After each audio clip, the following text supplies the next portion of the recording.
Okay, KD Nation, listen, I have known this guy for such a long time. Shout out to my homegirl, Madi. That's how we met.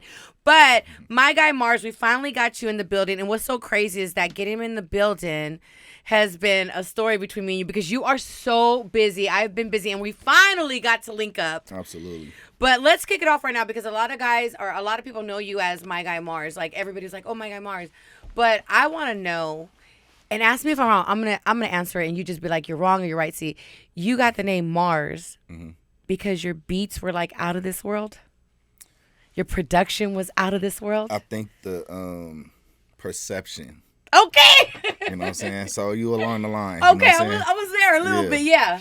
I think it's the perception before it was like, before making the beat, it has to be the thought. You know what I'm saying? So like just being able to say like, I know everybody wants to do this, the right way, but what if we go left? You know what I'm saying? And just having a perspective of like trying to reapproach things from different levels on different, But I love that because that opens up the creativity. Absolutely. And Absolutely. let's talk about it because Lamar Records with your dad, how much of your love for music comes from your family versus the culture outside the house? That's a great question. Actually, all of the music that I know or like how I was raised was from my parents and from my family. My dad was an artist. Lamar Records was a gospel label that he started when I was 4 years old. So Crazy. He literally I didn't even know I was birthed into music literally. Right. But I had a label and I didn't know until I'm looking at the label like, wait, that's me. Like, okay. I was on a label at 4. You know what I'm saying? So just seeing him write songs and coming home, seeing him playing the piano and seeing how this, preaching and being in church, that's how I learned. What was how the to first play. instrument that you jumped on? Drums. Drums. Yeah. Okay. I don't know why I thought it was the piano. No, drums around 4, piano around 9 or 10. And Mars, when you jumped on it, did your family, did you go through lessons or it was just a natural talent because you were born into it? You just jumped on. We didn't have YouTube or none of that. I would just see what I seen at church, like the drummers I seen at church. My dad's drummer Raymond and Warren Campbell. Shout out to Warren Campbell. They were he's a little bit older than I was, but they were playing at my grandfather's church, and John P. Key, all the gospel greats.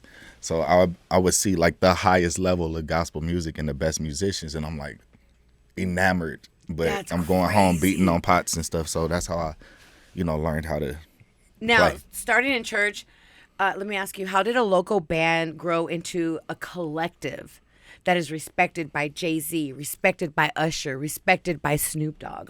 How did it grow into that collective?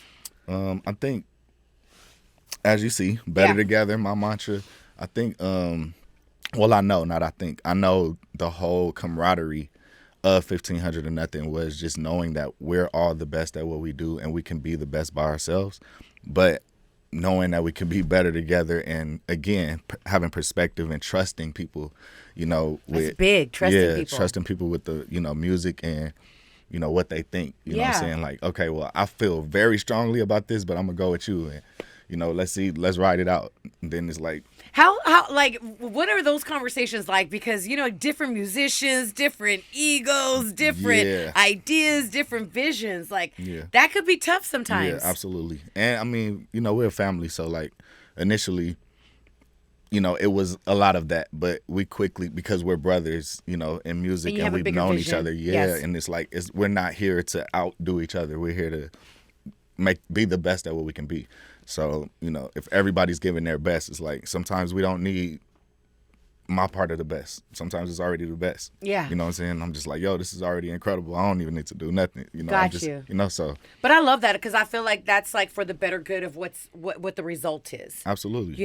Absolutely. You've been in rooms with Kanye. You've been in rooms with T.I. Mm-hmm. You've been in rooms with Corrupt, one of my favorites. My guy. I love Corrupt. I'm telling you right now, Corrupt can go on stage, and I've seen him every single time.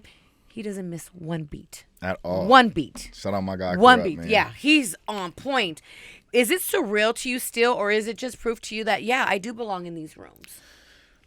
It's both.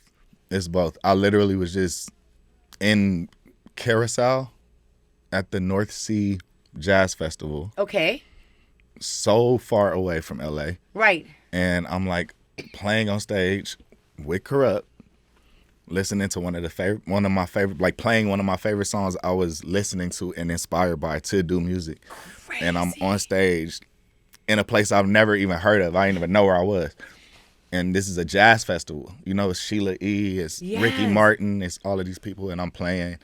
And I'm just grateful, man. Like, it's super surreal, but at the same time, it's definitely a testament of faith and knowing, of course, how you can manifest things, but like because from the work. My perspective, when I see you among those artists, to me, you're right in there with them. You fit right in. You move along with them. But sometimes it's different for me seeing how you feel. You know what I'm saying?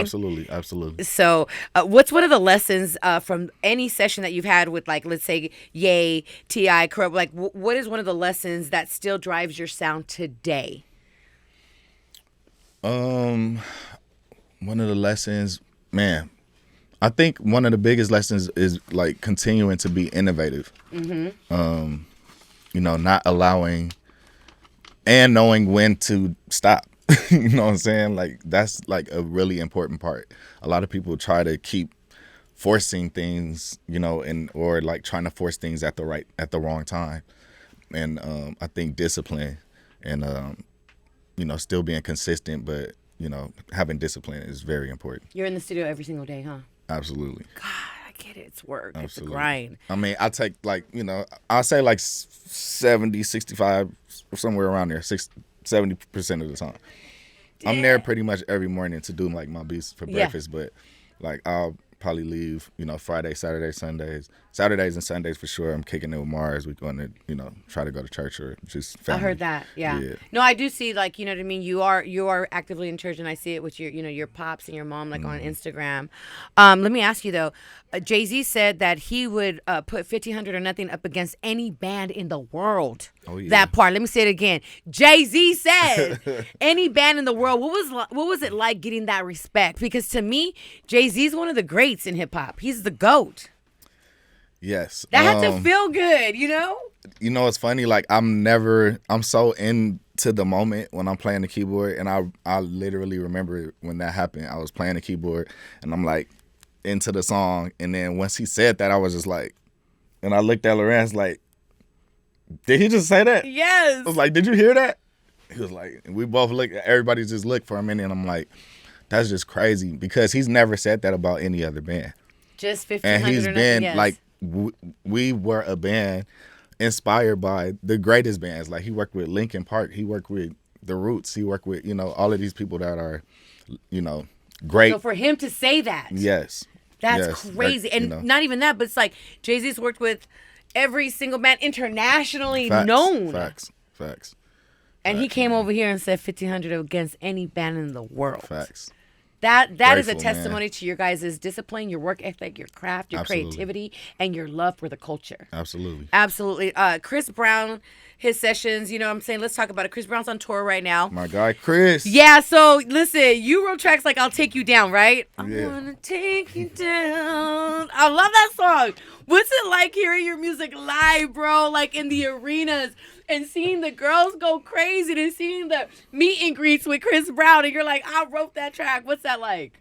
Man. Tell me, because I'll never have that feeling. I'm not a writer, so I just want to live through you real quick. It's crazy.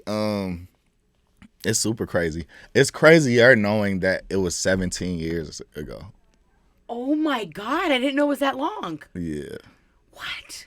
Yeah, 17 years.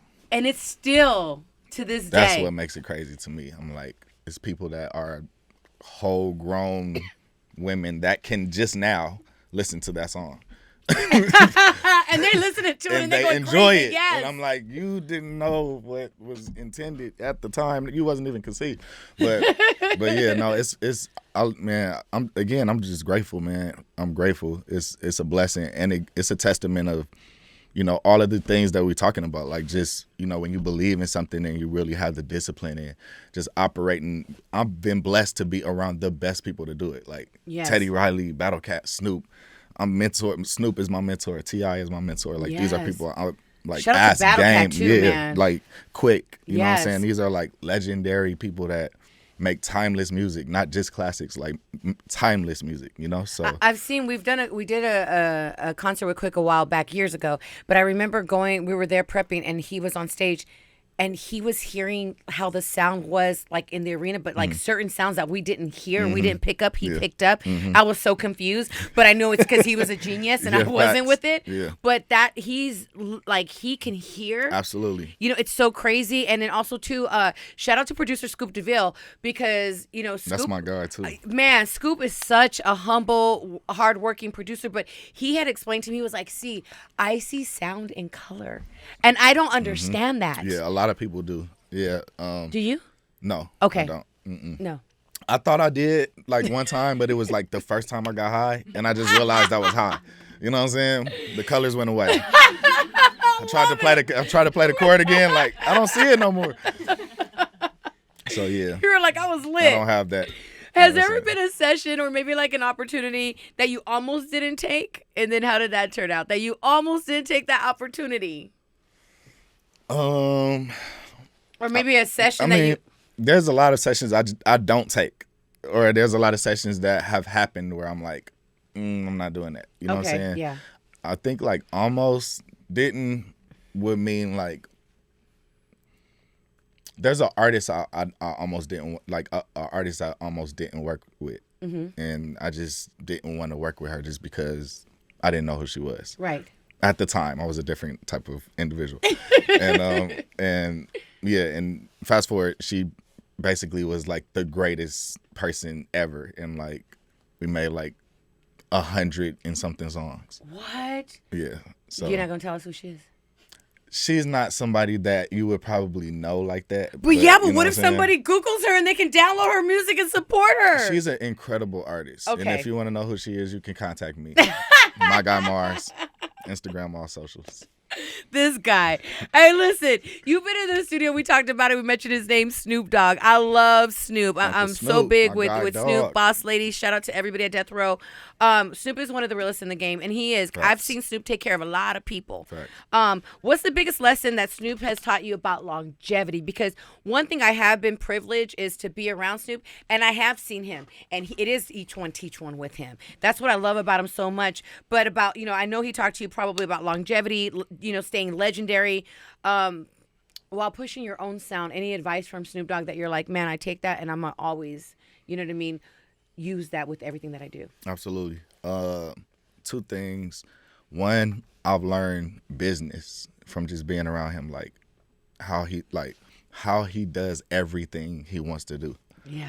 But he has the discipline and the consistency, and he makes and his business around him. Shout out to his team, Jasmine. I love Fuzzy, Jasmine. You know what I'm saying? Fuzzy, like Kevin, all of them. Oh, Sarah. yeah, everybody. Yes. Kev. It's a team. That makes these people get these championships. You know what I'm saying? So if you're operating at the best level, and you're not gonna want to stop. You know what I'm saying? You're gonna want to keep going higher. You know what I'm saying? And evolving. So that takes me to another question. You just said it, like he has this team. How hard is it? Do you have your own team, and how hard is it really building that team around you to support you? That is one of the most daunting feats. Thank you. Talk about it. It is. I know. It is. It is. It took me a while. I have a dope team now. Let me just tell you. Shout out to your team. My team is dope as once hell. You get it, it's you like, get it, but it took me a long time. It took me having to replace certain people, try certain people out here, and it just didn't work. And then you just finally find that fit. Absolutely. And I'm sure you had to really work at the same with your team, right? Yeah, I mean, any franchise, you're going to have to substitute players. Absolutely. At some point, you know what I'm saying? So that's a whole nother thing. But the main thing that Dog told me, he told me one time, he was like, man, you got to understand the things that you're doing and allow those things to catapult you to the next things. So basically, like, stop just working, and not realizing, like, smell the flowers. Like, it's okay to look and see what you're doing and, like, be like, okay, recognize what God is doing and then allow that to, because you need to feel. You know what I'm saying? Like, we so busy working sometimes we don't. That's how. me. That's yeah. It's yeah, like that's how. always head down. I don't work, even really look at my highlights sometimes. Once in a while I'll look back, but I'm just like, all right, cool, we did that. Let's go. Exactly. You always just kind of want to build, thing. especially in this business. You have to be seen, or sometimes you're just forgotten. It's That's just what it facts. is. That's facts. That's And facts. so let's talk about Nipsey. Walk us through working on Victory Lap with Nipsey Hussle. How did the sessions come together, and what was the biggest lesson you took from him? Because I'm telling you, even from his clips, people who don't know Nipsey have learned a lot from him. Man, Hustle was different. Like, I feel like his spirit was different. yeah, for sure. He was. There was nobody like him, man. He was different, man. It's all type of walks of lives, all type of different. You know, How did being y'all in LA. tap in together? Well, we've been with Rance introduced me to Hustle, and Robin Hood and Scrooge and everybody. You know, shout out to Marathon family. Right after high school, so like Oh wow, this is, okay. I was like 17, so this 2002, 2003, something like that. And once we were like forming as a band, Hustle was already rapping. We was going to the studio. You know, Rance already had a relationship with Hustle, just seeing them around. And then once we formed our band, 1500 or Nothing, and we opened our studio, that's when Hustle started coming to our studio and just, you know, being up there every day. And he just learning from us and taking beats from us and, hey, let me get that and let me get on that. And, you know, we doing mixtapes and just figuring it out together. So we literally was the first band, you know, where we did House of Blues and to the last, you know, to the funeral at the crypto, you know, Wow. center. So, you know, shout out to Hustle as a band, Yes. you know, and as a brother, like the bond was different, but to be able to have all of those different elements and be able to implement that in the music production is why we were his producers, you know. And how beautiful that it was in to me in a spiritual part, how beautiful it was that you got to work with him in the beginning and you were able to go ahead and show him that respect and give him that in the end in his funeral. Absolutely. That had to be a beautiful moment for you. Absolutely, You know? man. You're the Shout only out producer. Yeah, shout out to Nipsey Hussle. Let me tell you, I love Nipsey. He came here. We did a behind the scenes of one of his videos in downtown LA, and I remember I was trying to film the behind the scenes, and they're like, he's like, just get in the backseat seat, and just lay down and film. And I was like, you're a real one. Let's Got a go. gangster sometimes. He was, Yeah. yeah, I loved it. You're the only producer of Nipsey's that actually has a strain Yes, at the yeah. Marathon Collective. Yeah. How wild is it to be carrying his legacy in the streets like that too? Like I think that's dope. You know, you had a friendship with him. You were something deeper, you know, to him, and that you have this strain at the Marathon Collective. Like, kudos to you, man. No, thank you. You know, again, it's just it's family and just being disruptive. Like, you know, I learned a lot from Hustle and a lot of books that his main thing at the studio. We had a studio together for Right. like 4 or 5 years. His main thing, he'll come downstairs or come upstairs. Hey, Mars, come learn something, cuz. Hey, Mars, come learn something, cuz. Like, and he always got a documentary on every day. He always Really? learning something, even if he got it on mute and he writing raps. What's his he's favorite always thing learning. to talk about? Well, he has so many. It was so much knowledge. Like from, that's what he felt like when you say somebody that's well versed. It's like you want to talk about brands, you want to talk about sports, you want to talk about business, you want to talk about Bitcoin, you want to talk about how to sell your own music, Real you wanna, estate, like, yeah. He was doing all of it. So, you know, again, like us doing the music and just being like, oh, this is somebody that's our brother and we just cool. You know, you don't realize a lot of these things until after they pass, which is unfortunate. Yeah. Unfortunate, but fortunately enough, he left a blueprint of all of the things he wanted to do, all of the books, all of the things. You know, any interview, he always giving game. So it's always something to give people, and that's my thing. That's something that we had in common as far as purpose is like living a life that outlives you. You know what I'm saying? And that's something that I also take from him. That's a gem. Living a life that outlives you. That's legacy. Absolutely. Absolutely. Let's talk about Beats for Breakfast. Talk to us Oh, about yeah. what Beats for, because you just said you be in the studio every single morning. Beats for Breakfast. Every morning. Let's talk about that. It's important to open doors, you know what I mean, and show, you know, the culture love like what you're doing. So Beats for Breakfast, it just started like, I would do like certain, during quarantine, I was just doing like certain deals and stuff for independent artists and people that couldn't normally work with me. Right. So, you know, a lot of people just kept hitting me up and I'm like, all right, let me just start posting on my feed because it's a lot to be trying to, hey, what you want? And Yeah. I'll be having too much going on. So I'll just post something. And then once I start doing that, and it was like, yo, Dog is like, yo, let me get that. Like, Busta Rhymes like, yo, let me get that. Like, that's how I got the placement on the last Busta Rhymes album That's from Beats for crazy. Breakfast. That's how I got the October London I single shout out to with, October London. with Snoop. Yes. Was from Beats for Breakfast.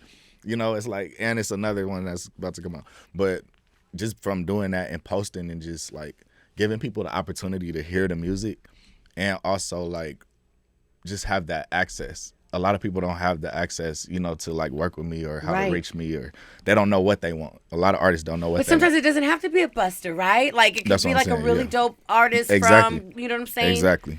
Exactly. So I've been able to, you know, work with Leela James and certain independent artists and soulful artists and, you know, R&B artists, rappers, and you know what I'm saying? So it's just, it's dope. Do you lean more towards, you know, rap, or is it more R&B? Like, what's your thing? Or it doesn't matter? I mean, I produce everything. Yeah. So, you know, I think it's more so the people that reach out to me, I'm just trying to like give more of the things that I know that people like, you know. So let's talk about it, 'cause Friday's your birthday, so we're excited Oh, yeah. about that. Hey, you got the 80s Funk Project Function dropping. Yep. What vibes are you bringing with this project, and how is it different from everything that you've done already? Because I feel like you've done everything.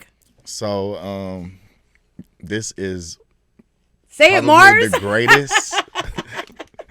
This is probably the greatest like project I've done. Get out of here. Yeah. Why? Honestly. Why do you say that? Because I was just talking to my parents the other day, and I'm like, I feel like this is the only project I can like have y'all play. Like I've never given people the opportunity to have music for them to enjoy. I always give music that I enjoy. Right. So I'm making a project for people instead of making a project, you know, for myself that I want people to like. Do you give your parents like the sneak peek, like they get to listen to, you know what I'm saying, before, or it has to be the finished product with you? It got to be finished. Really? Yeah. Oh yeah. my goodness. I can't let nobody hear nothing until Not it's one finished. person? Absolutely not. It You're gotta such a be producer. Yeah. Top of the line. If you could choose one song to define your legacy, what song would that be? And let us know why. One song to define your legacy. That's crazy. A song that I've done. A song or a just song any that song? you like? Yeah. A song. If it was a song that I produced, I would say Dedication.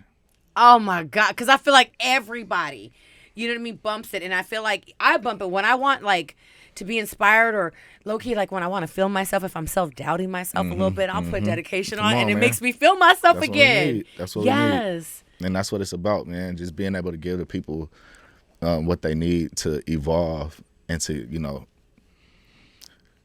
just to show camaraderie, man. It's so much division, you know what I'm saying, and there's so much hate. So it's like, I How do gotta you block out that hate? just doing music with love. You know, just do more love music. I don't block out the hate because I don't see it. It's like I don't even pay attention to it. You know what I'm saying? Like I just I'm love, glad that and you then if say it don't that, happen, because we have a lot of artists, like, you know what I mean, a lot of up and coming artists. LA is filled with talent. Absolutely. Shout out to LA. You guys are just filled with talent, but they watch these interviews, and they're watching you, they're learning. So I love that you're like, I don't even think about it. No, yeah, for Don't. sure. I always tell You people, can't. just focus, stay tunnel vision, and just focus on what you're doing. Just block out the white noise. Whatever you focusing on, you're gonna manifest. You know. So if you're focusing on hate, There you go. Yes. so yeah, I'm just with the love. Is there a track that you've worked on where you shocked people if they knew you had a hand in it?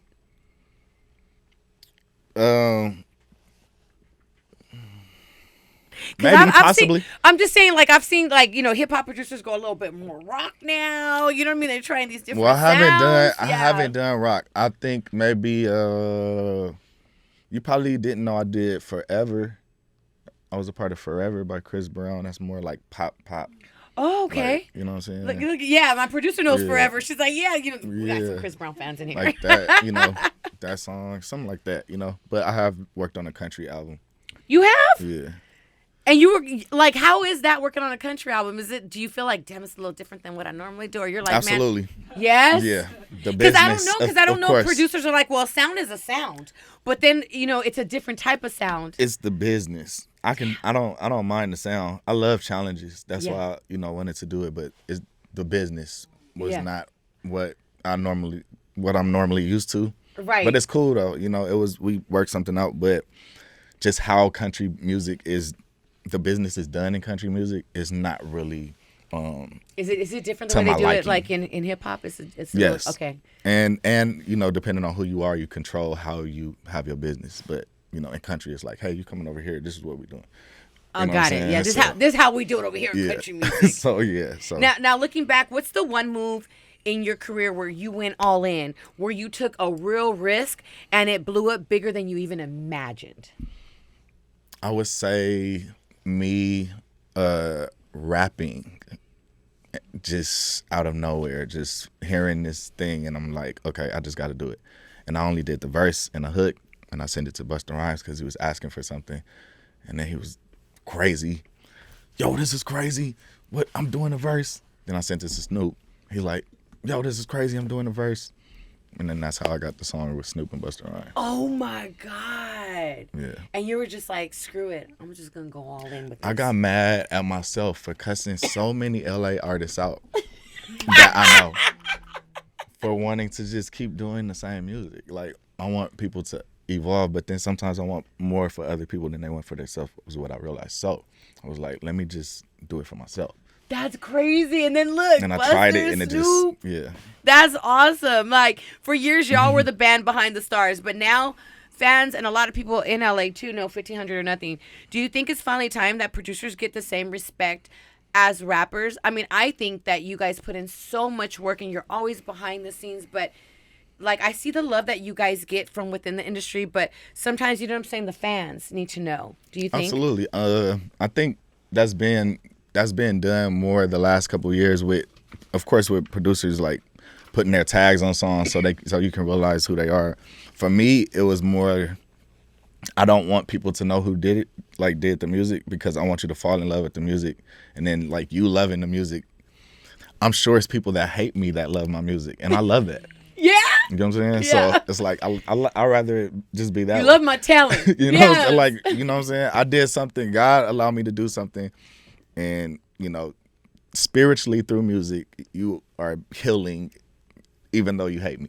Right. So I'm providing something to you, and still, you know, operating on my. Have you ever had a moment where you've been around somebody and they're singing your song or what, and they have no idea you're standing right next to them? Absolutely. Oh my God, I That would happens totally a love lot. that moment. That happens a lot. Oh. Or even with Take You Down, like a lot of people still just don't know. Every time I post something, and people just be like, I could post that every day for the rest of my life, and somebody's gonna say, dang, you did this? That's crazy. Dang, bro, I had my first daughter to that song. I know your family's like, Mars introduced us to Chris Brown.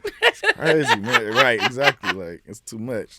So, word is you snuck into the VMAs back in 2008. How did you Oh, pull that Lord. off? And what did being backstage teach you about the business side? And I love that you snuck backstage, because sometimes you got to climb through the window. Yeah, I mean, it was Talk about it was a Mars. different time, so it was a lot more easier to, you know, finesse things back then. But we just like walked in. I just had my homie, shout out to Real Life. He was filming. I was like, yo, just put the camera on. He was like, I ain't even got no time. I was like, bro, just put the camera on. So I'm like acting like I'm on the phone, like, yeah, man, we walking through right now. The security looking, and we just walked through. And then everything on the video is literally what happened after that. So Oh my God, that is hilarious. just that went you right did to the that. red carpet, and everybody I've seen was just like people I work with, David Banner, T.I., Chris. You know, it was a few other people, Nicole from the Pussycat Dolls, CeeLo, a lot of other people. I did that you one know? time at an award show, and it was a Latino music award show, and we went, and it was me and my girls, and we walked in, and I did the same thing. I was like, just stay on your phone. They'll just think, don't worry, just keep following me. Man, Follow sometimes me. you're supposed to be there, and you know, like, it's not like I'm not supposed to be Right. there. Like, you got to kick the door down sometimes. But it was like 4 girls. We all barged in. And we're like, let's just go. And then all of a sudden, they take us in, and they take us to like the second row. We're like, oh shit. Oh yeah, you in a vibe. They thought we was a group. Coming next to the stage. The whole night that The was a group. CCs. Everybody was staring. I said, oh my God, I think they think we're a group. That's I said, we're going funny. to play this shit off. What is one piece of advice you drop for the next generation of producers that are trying to make their mark? And I say that next piece of advice because let's just keep it real and let's talk about it. You know, let's talk about it. A lot of AI right now. Mm-hmm. So I know that can be discouraging for a lot of these new up and coming producers that are really into, you know what I mean, producing music. Mm-hmm. How do you keep them encouraged and for them to stay encouraged? Well, that is such a loaded question. If you want to talk to me about any AI, please, you can DM me, and so That only, and I feel a certain way about it. Like I like AI, but then I've also seen on AI, AI, they have AI radio personalities now. Well, see, the thing you know? is it's the tools that you use, and some tools are shown, like some tools, they show the misuse of it before you see the use of the tool. So a lot of people see the misuse of tools and you don't know what you can do with the tool. So you just see, oh, this is the first time we built a car. Oh my goodness, we all was riding horses, but you see somebody just driving into people. You probably ain't gonna want to get a car. You're probably gonna just stay on your horse. So for me, it's like I took the time to be knowledgeable and explore all of these different platforms, and I found the one platform that is so incredible that allows people to enhance the music that they're making. Okay. And you can learn with the platform as well if you don't make music. So it's like being able to have these tools. Right. But in addition to the AI thing, what I would tell all the producers and any artist is to try to learn an instrument. Okay. Like at least try to learn one instrument. So the producer should at least be able to learn one instrument. Absolutely. Okay. Mm-hmm. No, I think that's good. I think that because right now we are seeing a lot of AI, and like I said, not just with producing. I mean, I've gone on Instagram and they're like, you can make a song in 5 minutes. Mm-hmm. I think that's bullshit. Let me just tell you, okay? The platforms are making it to where you can do that. But what I'm saying is, I've had 20 years of experience around the best people, so I've learned the platform so I can know how to keep my job and how to teach the people that are discouraged from this to know how to use it. Like, you're gonna make more money using something like this rather than somebody replacing you with using it. You know what I'm saying? Because nobody can never do what you're doing. Like, nobody can duplicate your mind. Nobody can duplicate your emotion. They can make something like the lines around what you want to do, or they can make, but it's like you can't stop the internet from being the internet. Yeah, I got you. You can't stop the evolution of technology. So for me, it's like, let me learn what's going on so I can know, oh, this is how y'all trying to replace me, but y'all ain't got this. All right, boom. Matter of fact, let me learn y'all thing and do it better than y'all. You know what I'm saying? And I'm bringing my people in. This is how we going to learn music. Right. And a lot of people don't know, like, yeah, you can probably go in and create that song in 5 minutes, but you know what? You're not going to last because you got to be able to understand the business behind it, too. And the music education and how to format the songs and what goes into it. And that's where we come in. That's why we have schools and academies and been teaching and doing mentorships and all kind of stuff. Right. Just to encourage the people that are discouraged. How dope is it, to sit there and teach these young kids that want to be producers, and you just see their minds and their creativity, fire, right? These kids are so talented, man. Like, I don't know what they eating or smoking or whatever, but they on it. They talented, yeah. Right. So, and I love that they get to be around you because you come from the culture, you love the culture. Absolutely. You've been around for so long, but come on, let's keep it real. You look young as shit. You know what I'm saying? So these kids, they relate to you, they gravitate. So they see you and you show them, like, listen, you could have a better life. Absolutely. You know what I mean? And this is what it's about, is giving you a better future. Absolutely. So I love that. Now, listen, you've worked with T.I., Jay-Z, Snoop Dogg. I mean, the best of the best. Mm-hmm. What's next for you? My Guy Mars is next.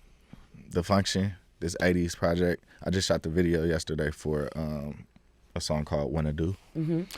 And I think you're going to really enjoy it. I'll send it to you. Are you videotaping all this and keeping all this archive? Because I mean, listen, for 4 years older now, there's going to be a documentary coming out sooner or later. Facts. Come on, man. I'm already calling it. I already see my mind. She go. Come on. You got to already on it. All this. No, yes. Facts. But yeah, outside of that, working with this artist, Susan Carroll, I got an incredible project with, and more music with Dog. October. Yeah, I see you working a lot with Dog. Like, he's just, to me, Snoop is everything. I love the way he works. I love the way he talks to his team. He keeps everybody in check, and he does it in such a smooth way that it's not as aggressive or in your face. It's just, when he talks, it's so smooth, but he's making a point. No, facts. Right? Absolutely. Like, I've seen that on his side, and I'm like, this is really, and shout out to Boss Lady. Shout out to my gal, Boss Lady. She's he a Libra too, so Dog, I'm waiting for his party, whenever his party plays. That part right there. It's gonna be my party all over again. It's gonna be our party together. Hey, and everybody, we need you to go ahead and support the Marathon Collective. Go ahead, grab a strain. Yes, sir. Let's go. My guy, OG. Yes. Spacewalker. Let's go. Just like the shirt. We're better together. You hear me?